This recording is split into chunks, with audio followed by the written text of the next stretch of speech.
Fellow foodies, welcome to another episode of Taste Buddies. My name is Alex, I'm Lakis and Diana's son, they're my other Taste Buddies over in Greece. And tonight I'm going to be making for you Kritharo Begarides. That's prawns with orzo. They're going to be in a red sauce, they're going to be absolutely magnificent. Let's go and have a look at our ingredients. We've got some king prawns, tomato paste. This is orzo, it's the type of pasta. Very popular in Greece. You can get it here as well in quite a few shops. Salt, pepper, I've got some finely chopped garlic, onion, dill, chili, and parsley. The stalks of the dill and the stalks of the parsley. And they're going to go along with our prawn heads.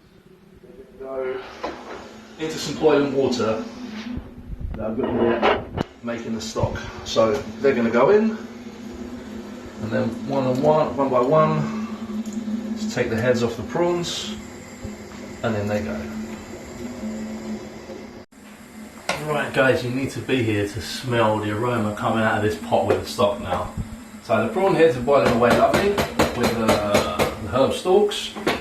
So we're just going to leave them be, and we're going to start making our sauce. Because it's Kritharo is like a risotto, but made with pasta. So you want a similar end texture, should I say. So you don't want to be finding big pieces of either onion or mushroom or whatever you want to put in it. You want your main dish, and you want that as an accompaniment. So we're going to really finely chop our onion. Just make sure you go through it lots of times. Get really nice, finely chopped onion. Right, onto the chilies. Easy way to get the seeds out of a chili. Cut the end off, roll it in your hands, and then in the sink. There you go. Stick a couple left in that one. There you go. Seedless chilies. And we're going to cut those into rings.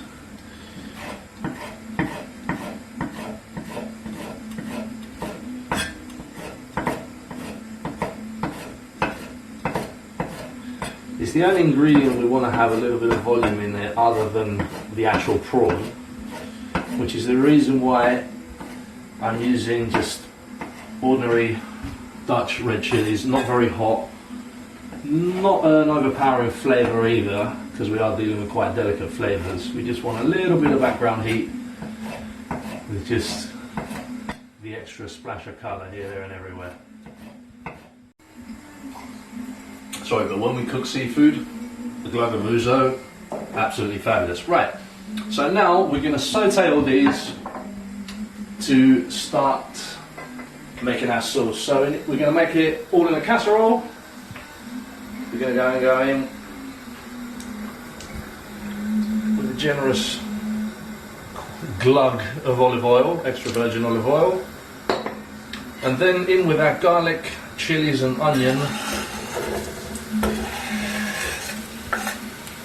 to give them a little bit of colour, not too much.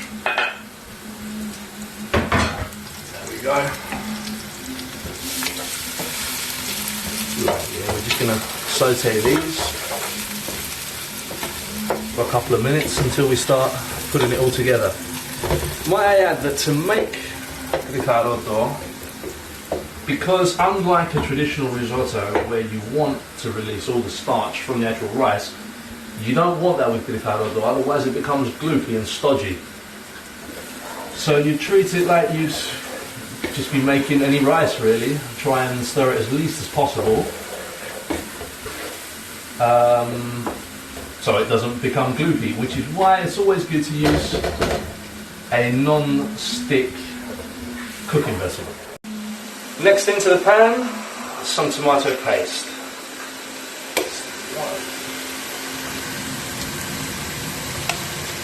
2 and a bit tablespoons should be fine for that. As you can see, these are starting to go a nice Nice golden colour now, and I want to put this in before I put the rest of the liquids in.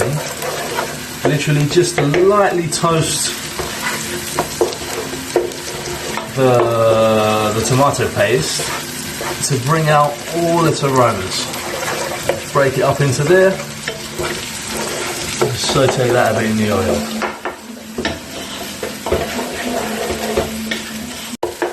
Right, now this is looking like it is and smelling like it should, giving out all this aroma. We're just going to go in with a little bit of white wine on the bottom of the casserole just to bring that all together there.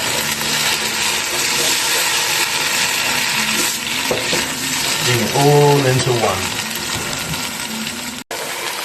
Next thing, our orzo.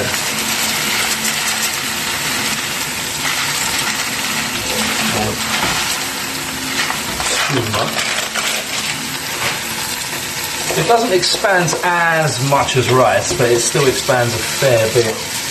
Now the reason we're putting this in first is because, like any starch, as soon as heat hits it, and any form of liquid, that's what it'll absorb first. Guys, now it's time to start cooking that orzo. So I'm just going to strain the stock straight into the casserole. Not all of it, I don't want too much. You know, you can always add, you can never take away. So that's gone in now, just to cover it. Gonna use a tad more maybe. Give it a little stir in.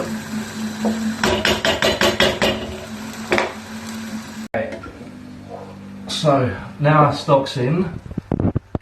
And it's covered. We turn the heat right down because we don't want it to stick. Okay. And we're gonna put the top on. As soon as actually I might add a tiny bit more stock to that. Got plenty left over. So that can go in there, and the top will go on. This will probably take 11 to 12 minutes to cook. So in the meantime, we're going to chop up our herbs.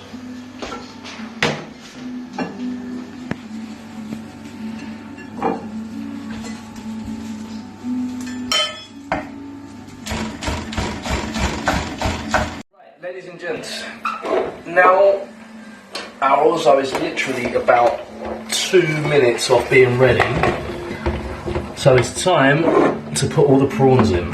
And the reason, you might have noticed, we haven't seasoned yet. So now all our ingredients are in. We're going to season with quite a bit of pepper and a nice big generous pinch of salt all around. There we go. And we're going to stir that in there nicely.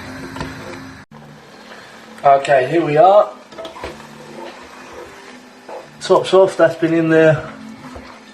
Prawns have been in about 1.5 minutes, 2 minutes. As you can see, they've changed colour nicely. They're still a little bit soft. We don't want them too firm, nothing worse than overcooked prawns. And now we're literally in our final few seconds. We're going to go in with our herbs. Give that a little stir in. Look at that, wonderful.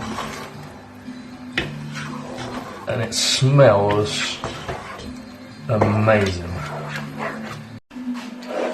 Right, now that's all ready, we've taken that off the heat. Vital that you take it off the heat, you don't want your pasta to continue cooking. And it's time to plate up. Here we go. We're going to put our orzo in the middle.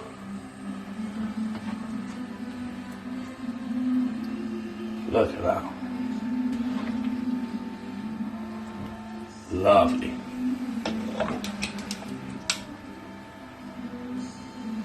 Some prawns on top.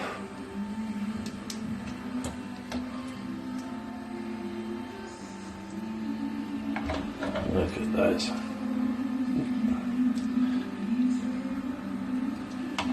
Wonderful. Finish it off with a little sprinkle of herbs. And there you have it, ladies and gentlemen. Kritharoto with prawns, or our Greek version of a pasta risotto.